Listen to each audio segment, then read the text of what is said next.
Bienvenue dans cette nouvelle chronique du médium. Je suis très heureuse aujourd'hui de te retrouver pour un nouveau sujet passionnant au sujet de la connexion à l'invisible. Aujourd'hui, j'ai envie de te parler de médiumnité et surtout de te dire que la médiumnité ne demande pas seulement d'apprendre à se connecter, mais surtout, elle demande à lâcher le contrôle. Et ça, c'est très difficile et même beaucoup plus difficile qu'il n'y paraît. Parce qu'on vit aujourd'hui dans une société dans laquelle on nous apprend exactement l'inverse, de contrôler ses émotions, de contrôler son avenir, de contrôler ses résultats. On peut le voir aujourd'hui à l'école où on nous demande toujours d'être toujours dans les meilleurs, dans le top niveau. Et puis un jour, on arrive dans la vraie vie et on se rend compte que peut-être développer sa médiumnité peut-être une possibilité pour nous, et c'est certainement ce pourquoi tu es ici dans cet épisode. Et quand on demande ça à notre cerveau n'aime pas du tout, parce que accepter pendant quelques instants, même ne serait-ce que quelques instants, de ne pas tout maîtriser, c'est juste impossible pour lui. Alors aujourd'hui, je vais t'expliquer pourquoi ton cerveau peut contrôler ta médiumnité. Qu'est-ce qui se joue entre ces deux-là ? Je vais te parler de ce que la science observe dans notre cerveau lorsqu'on médite, par exemple, ou quand on rentre dans certains états modifiés de conscience. Mais surtout, je vais t'expliquer pourquoi certaines femmes peuvent pratiquer depuis des années sans jamais réussir à aller plus loin dans leur perception. Et tu vas découvrir que derrière certains blocages médiumniques, il ne se cache pas qu'un manque de capacité, il se cache, pour la plupart des femmes en tout cas que j'ai accompagnées, quelque chose de beaucoup plus profond. Alors, bienvenue à nouveau dans cette nouvelle chronique. Je te remercie de prendre un petit temps ici, entre toi et moi. Je t'invite à t'installer confortablement. Et c'est parti pour cette nouvelle chronique d'une médium. Bonjour et bienvenue dans les chroniques d'une médium. Je suis Betty Brochet, médium énergéticienne, ton accompagnatrice du monde invisible.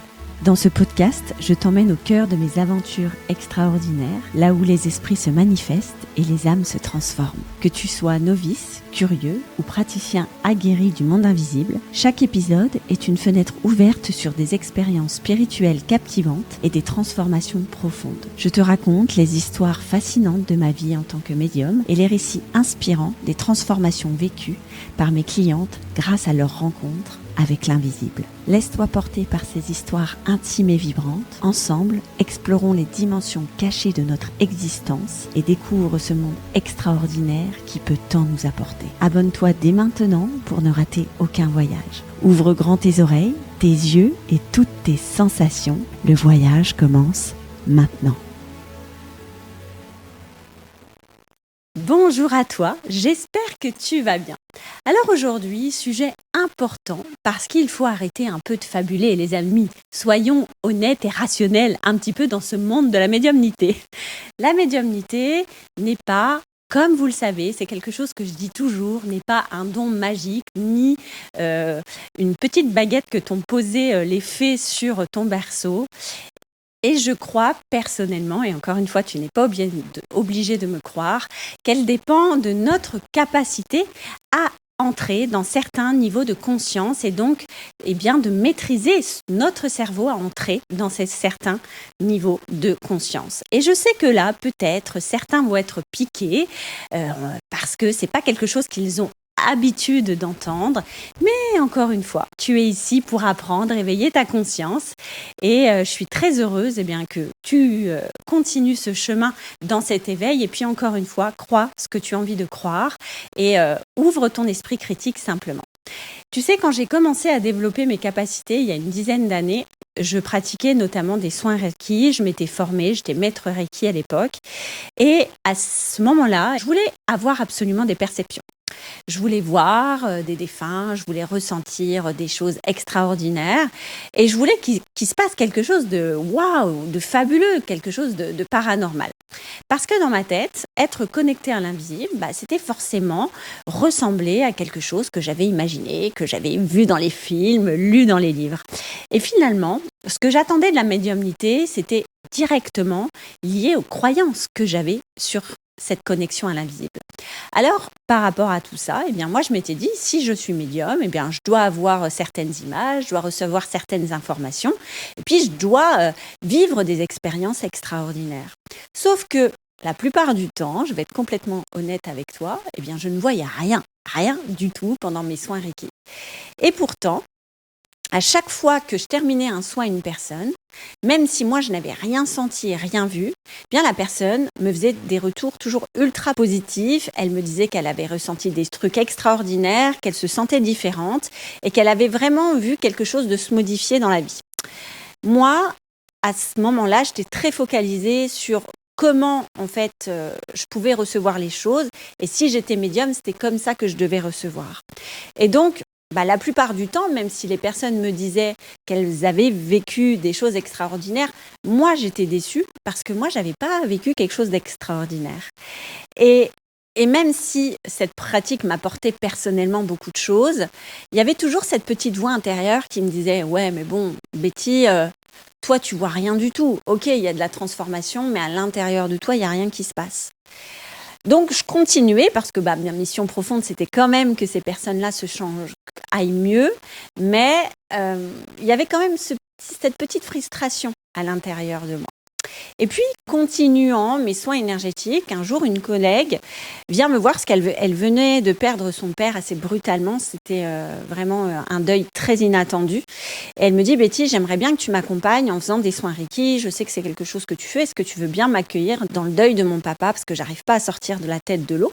Alors, évidemment, à ce moment-là, je lui dis, ok, pas de souci, je vais t'aider comme je peux.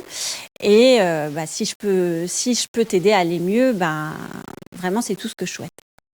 Alors évidemment, à ce moment-là, même si elle venait pour le deuil de son père, moi, ma première intention n'avait jamais été de communiquer avec son père, faire une communication de défunt. D'ailleurs, je n'étais pas du tout dans cette posture-là à ce moment-là. Et puis, en plus, je ne m'en sentais pas du tout capable. Enfin, pour moi, c'était à des lustres de penser que je puisse faire ça pour elle. Et puis d'ailleurs, elle ne venait pas pour ça non plus, parce qu'elle savait très bien que je ne faisais pas. Et en faisant donc ces soins Reiki, en soins Reiki en général, on a des protocoles de 4 soins qui se suivent. Et d'ailleurs, c'est des choses que j'initie encore dans mes formations parce que c'est important de passer par là pour développer ton énergie. Arrivé au 3e soin, je suis avec ma collègue et à ce moment-là, il y a quelque chose qui se passe et je m'y attends pas du tout. Je vois une image très nette devant moi d'un homme d'une certaine corpulence, avec des traits bruns, très typés. Et là, je vois qu'il commence à me parler, qu'il rentre en communication avec moi et il se présente clairement comme le père de ma collègue et il me dit « je suis là pour lui dire quelque chose ». Alors, je te laisse imaginer l'état dans lequel j'étais, donc je continue à faire mon soin et je suis en train de me dire tout ça dans ma tête. Betty, qu'est-ce qui se passe là? Est-ce que tu es en train d'imaginer? Et même je me pose la question si je ne suis pas en train de vriller, si je ne suis pas en train de perdre pied et de sombrer dans la folie, comme beaucoup de personnes peuvent penser à ce moment-là quand il leur arrive une connexion de défunt. Mais il y avait une autre part de moi aussi qui était ultra sereine. Et c'est très étrange comme sensation parce que cette part de moi savait que c'était son père, savait que c'était un défunt, savait que je devais lui laisser un message et que c'était une évidence que je devais lui transmettre ça pour qu'elle aille mieux. Et à la fin du soin, cette autre part de moi qui avait cette certitude m'a autorisée à lui dire ce qui s'était passé. Et d'ailleurs, elle, à la fin du soin, elle m'a dit il y a eu un truc bizarre là. Elle l'avait ressenti elle-même. Et à ce moment-là, je lui ai dit, je me suis autorisée à lui dire. Et elle s'est mise à pleurer, je lui ai transmis tout le message. Et très concrètement, après ce soin, il y a eu vraiment un avant et un après le deuil. Il y a eu vraiment un processus de guérison qui s'est mis en place. Donc tu l'as bien compris, c'était vraiment le premier épisode de médiumnité que j'ai pu vivre. Donc il y a 10 ans environ en arrière. Et avec les années, j'ai compris quelque chose qui me paraît aujourd'hui essentiel et que je veux te transmettre au travers de cette chronique. C'est que la première fois que j'ai vraiment perçu un défunt, finalement, je ne cherchais absolument pas à percevoir un défunt. À ce moment-là, je ne contrôlais pas, je n'attendais aucun résultat, sauf celui d'aider mon ami. Et je ne cherchais pas à réussir quelque chose. Et peut-être que c'est justement ça qui a pu faire en sorte que je puisse rencontrer ce défunt. Et aujourd'hui, j'observe que quand j'accompagne des femmes dans mon académie, je retrouve très souvent ce mécanisme chez elles. Et il y a 2 grands profils en général qui sortent de toutes les clientes que j'ai. Il y a les femmes qui arrivent complètement novices. Elles ressentent quelque chose depuis longtemps. Elles ont parfois vécu quelque chose d'étrange en lien avec l'invisible, avec le paranormal. Mais elles ne savent pas si c'est de la médiumnité, si c'était une réelle connexion à l'invisible. Et puis, il y a aussi ces profils de femmes qui pratiquent déjà avec l'invisible. Elles sont très souvent énergéticiennes, thérapeutes, certaines pratiquent le laoshi, la sophro, enfin différentes techniques vibratoires. Et elles ont déjà une grande sensibilité et ce qu'elles veulent, c'est approfondir leur perception, retrouver davantage de sécurité et puis développer une activité autour de tout ça et apporter donc la médiumnité de manière concrète dans leur accompagnement. Et tu sais ce qui est le plus étonnant ? Ce ne sont en général pas les débutantes qui rencontrent le plus de difficultés dans la connexion à l'invisible. J'ai vu des femmes qui pratiquent depuis des années, donc qui sont thérapeutes, qui pratiquent avec l'invisible et qui tout à coup engendrent le processus luminescence et elles sont complètement bloquées. Et à contrario, des femmes qui sont complètement débutantes et qui très rapidement se connectent à l'invisible. Alors pourquoi ? À mon avis, la connexion à l'invisible, elle ne dépend pas seulement de pratiques ou de protocoles et de recettes. Et c'est ça qui est très important que je te transmette aujourd'hui, cette connexion, et c'est ce que je vois chez toutes les femmes que j'accompagne, elle dépend essentiellement de comment tu es toi dans la vie. Et la plupart des femmes qui n'arrivent pas à se connecter à l'invisible, ce sont des femmes qui sont beaucoup dans le contrôle dans leur vie. Des femmes qui veulent absolument tout comprendre, qui veulent absolument réussir leur objectif, qui veulent une méthode clé en main, qui veulent une recette, un protocole. Et souvent, c'est des femmes qui vont me poser 15 000 questions. Comment je dois faire ? Combien de fois je dois le faire ? Est-ce que c'est bien comme ça ? Est-ce que c'est bien cette position ? Et elles ont beaucoup de questions parce que elles veulent appliquer finalement la manière dont je leur enseigne luminescence à la lettre, comme on pourrait résoudre un problème de mathématiques. Sauf que avec l'invisible, ça ne fonctionne pas comme ça du tout. Et très souvent, la réponse que je leur donne, je leur dis, tu sais, plus tu vas essayer de contrôler et d'appliquer exactement ce que je te dis, moins ça va marcher. Alors évidemment, c'est grande surprise. Je dis, mais comment ça ? J'ai fait une formation avec toi pour être connectée et tu me dis que ce que tu me donnes, ça ne va pas me permettre de me connecter. Alors je lui dis, je ne te dis pas que tu ne vas pas arriver à te connecter grâce à ce que je te transmets. Par contre, ce que je te dis, c'est que c'est important que tu le fasses avec ton énergie à toi. Et que tu apprennes à te relier à l'invisible avec ton process, avec ce que tu as envie de vivre et comment tu ressens les choses. Et la conclusion dans tout ça, c'est plus tu essaies de contrôler, moins tu laisses de place à tes perceptions et donc moins tu vas te connecter à l'invisible. Et là, justement, je voudrais faire une petite parenthèse, un petit peu scientifique, parce que tu sais que j'aime la preuve et que j'aime toujours t'apporter aussi dans la conscience et dans ce qui se passe sur Terre au niveau des études du point de vue de la connexion à l'invisible, parce qu'il y en a beaucoup et ça intéresse beaucoup d'études de chercheurs. La science aujourd'hui a prouvé que, en fonction de l'état de ton cerveau, tu étais capable d'entrer dans certains états de conscience. Alors, je ne vais pas dire ce que la science ne dit pas, c'est-à-dire ton cerveau t'aide à te connecter à l'invisible, c'est pas du tout ça. Et donc, ces études constatent quelque chose de très très intéressant, c'est que notre activité cérébrale change en fonction de notre état de conscience. Tu as certainement déjà entendu parler des fameuses ondes delta, θ, alpha, bêta, gamma. Il faut déjà comprendre que ce ne sont pas 5 interrupteurs que tu as dans ton cerveau. Ça, c'est important que tu le comprennes. Parce que ton cerveau, il utilise toujours ces fréquences vibratoires qui vont cohabiter. Simplement, en fonction de ton activité, ce que tu es en train de faire, il y a une onde vibratoire qui va être dominante et qui va être beaucoup plus importante cérébralement. Pour te donner une image très simplifiée, les études en neurosciences sont beaucoup plus complexes que ça, évidemment. Les ondes bêta sont souvent davantage présentées quand on fait une activité mentale très importante, quand on réfléchit, quand on traite des informations de manière très active. Ensuite, on a les ondes alpha. Donc, ces ondes-là sont plus fréquemment associées à un état d'éveil plus calme, où ton esprit va avoir un focus, mais dans une activité moindre, on va dire ça comme ça. Ensuite, on a les ondes θ qui sont plus liées à des activités de somnolence ou certaines formes de méditation. Ensuite, on a les ondes delta, les avant-dernières. Donc là, c'est vraiment des activités observées quand tu dors profondément.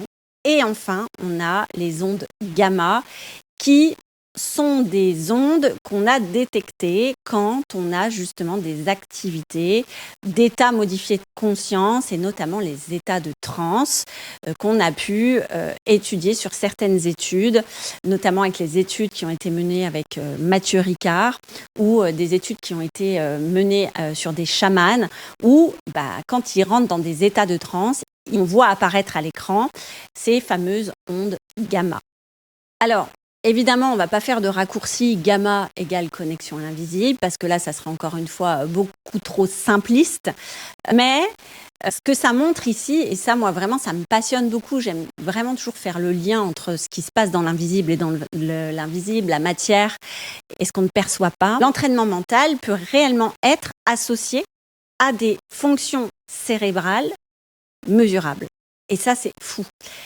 Et quand tu fais le parallèle avec la médiumnité ou les activités médiumniques, qu'est-ce que ça veut dire ? Ça veut dire que plus tu vas t'entraîner à méditer, plus tu vas t'entraîner à visualiser, plus tu vas porter ton focus sur ton intériorité, sur du calme intérieur, plus ces ondes cérébrales vont être faciles à atteindre et que cet état de transe va être familier pour toi et donc que tu vas plus facilement accéder à ça.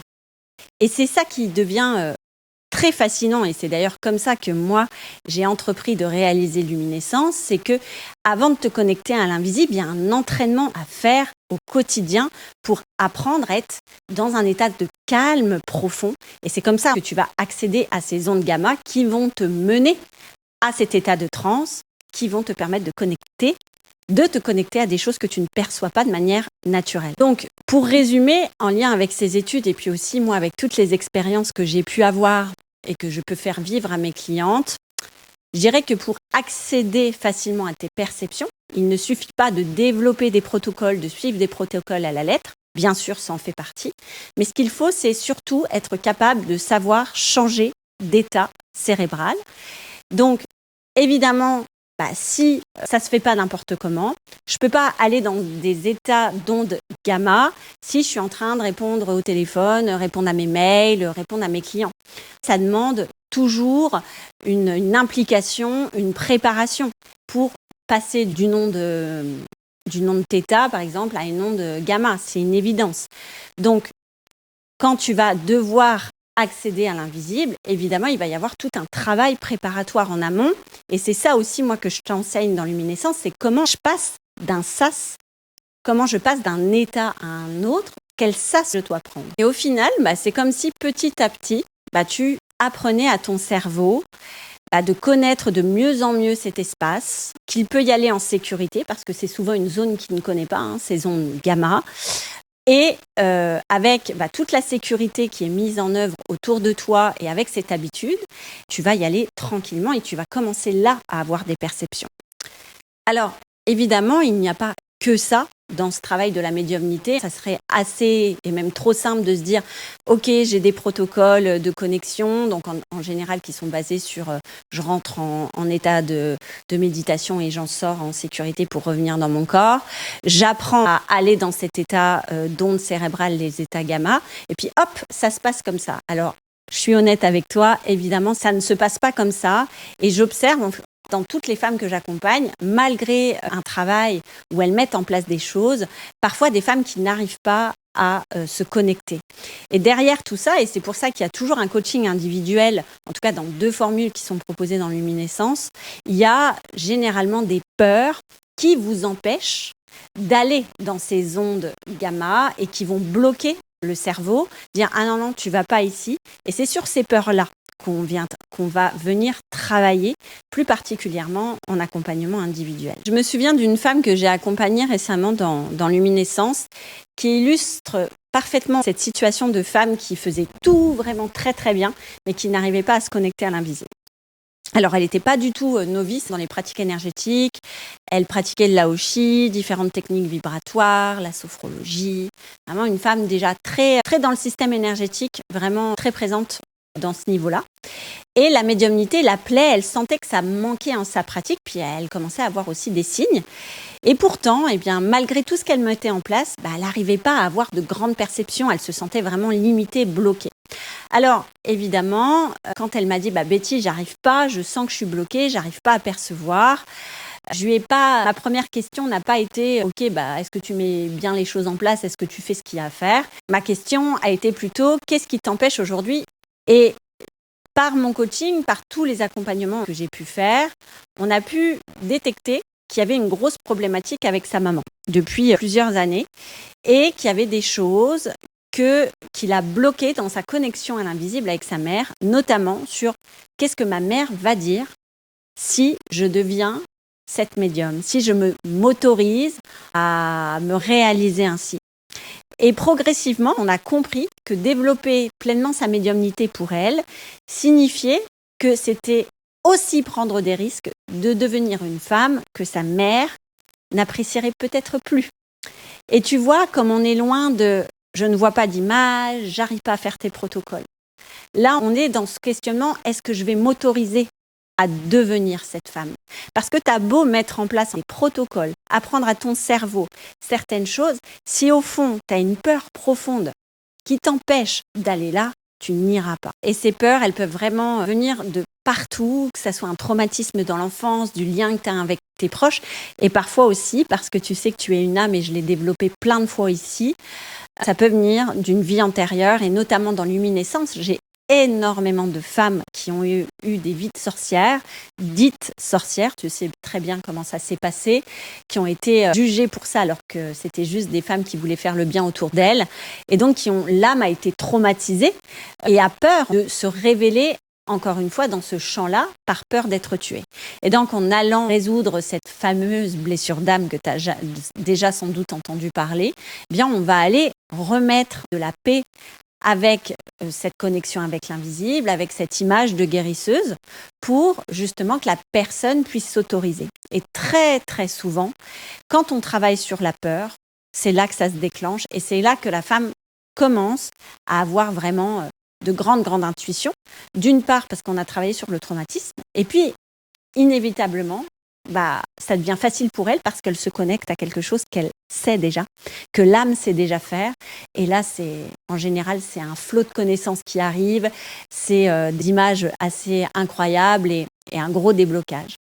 Alors voilà, j'en ai fini avec cette chronique. J'espère en tout cas que ça t'a plu de voir à quel point notre cerveau est lié à la médiumnité, donc que ça soit au travers des croyances que tu peux avoir au sujet de la médiumnité, mais que ça soit aussi d'un point de vue de son mécanisme et donc aux ondes cérébrales qu'il doit émettre pour rentrer en connexion à l'invisible, mais aussi par rapport à l'inconscient et donc aux peurs que tu camoufles et qui pourraient, de manière inconsciente, te bloquer à devenir cette médium que tu rêves d'être. En tout cas, sache que la prochaine cohorte commence très très bientôt, fin septembre 2026. Donc n'hésite pas, si tu veux nous rejoindre ou ne serait-ce que prendre rendez-vous pour avoir des réponses à tes questions au sujet de cette formation, n'hésite pas, le lien est juste en dessous de l'épisode. Le rendez-vous est sans engagement, on est juste là pour répondre à tes questions et sache que personnellement, je serais très très heureuse de t'accueillir parmi les lumineuses qui sont des femmes, tout comme toi, qui ont un jour eu des perceptions, qui se sont demandé est-ce que c'est vraiment ça la connexion à l'invisible, est-ce que je fabule, est-ce que je ne suis pas folle, et qui aujourd'hui, pour beaucoup, en font leur métier, ou en tout cas font partie de leur métier et qui accompagnent d'autres personnes à aller mieux. Et si aujourd'hui tu sens l'appel, je suis là pour t'accompagner à te révéler dans ta véritable essence. Prends soin de toi et je te dis à très très bientôt pour une nouvelle chronique du médium. Bye.